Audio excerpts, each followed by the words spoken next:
Hi guys, it's 9 AM here, and apparently within the next 2 hours this area is gonna get hit by winds gusting up to 60 knots.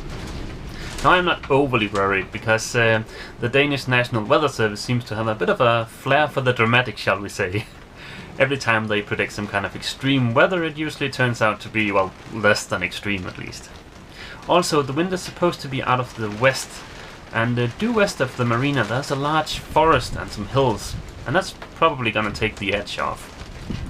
Now it has been blowing pretty hard out of the west for the past 24 hours, and the water has started to rise in the marina.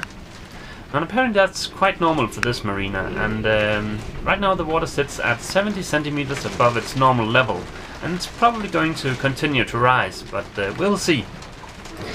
Now before this imaginary storm hits, I probably have time to do one quick request. Dim wanted me to go into a bit of detail about the 230 volt shore power installation aboard the boat, and that shouldn't take long because it's very simple.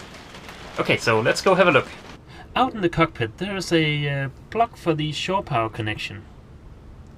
Now having this out here in the cockpit is a big step up from having this going through the washboards instead. As you can see, I've tried sealing this up with some butyl tape, and it's a mess right now, but I'm gonna clean that up when the temperatures gets a bit higher, because that's much easier to work with then. Oh, and please excuse the sawdust, that's from yesterday.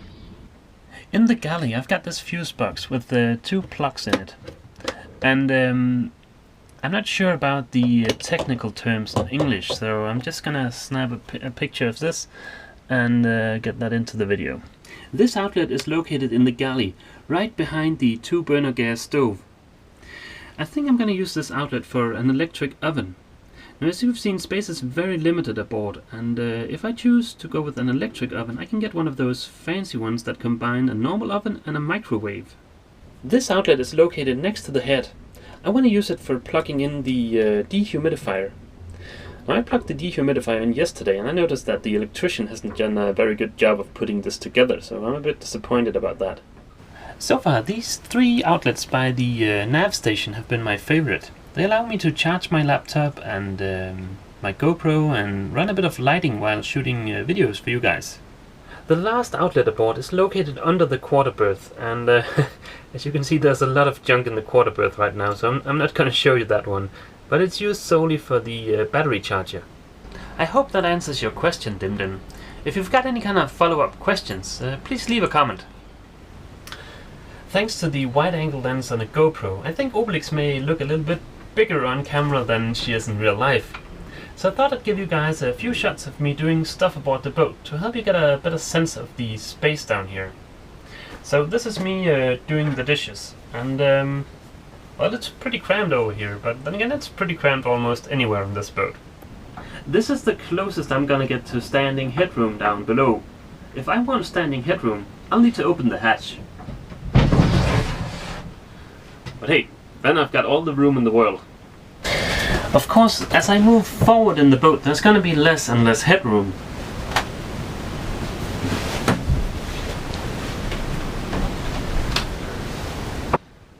Luckily, there is enough room for me to stretch out on the bunks. So as you can probably tell, space is a little bit limited down here, but it's nowhere near as big of an issue as I thought it would be. Both Jirkul and I are adjusting very well to the limited amount of space. After having shot the video you just saw, Jirkul and I went for a long 2-hour walk, and we had a great time. Sure, it was windy, but I wouldn't say those gusts were anywhere near 60 knots. The water has risen another 10 centimeters, but apparently it's not going to get much above 80 centimeters this time, and that's well within the 2 meters the marina is capable of handling. So today has been another awesome day, and now it's time to kick back and edit some video, reply to a lot of lovely comments and emails, and yeah, just enjoy life. I think I have time to do one more video before I need to pack up all my stuff and head back to my house. And in that video I'm going to try and sum up what the past 14 days aboard have been like, and if I see myself living aboard on a permanent basis. So that's it for this time, guys. As always, feel free to leave a comment, and if you haven't already, please click the subscribe button. See you!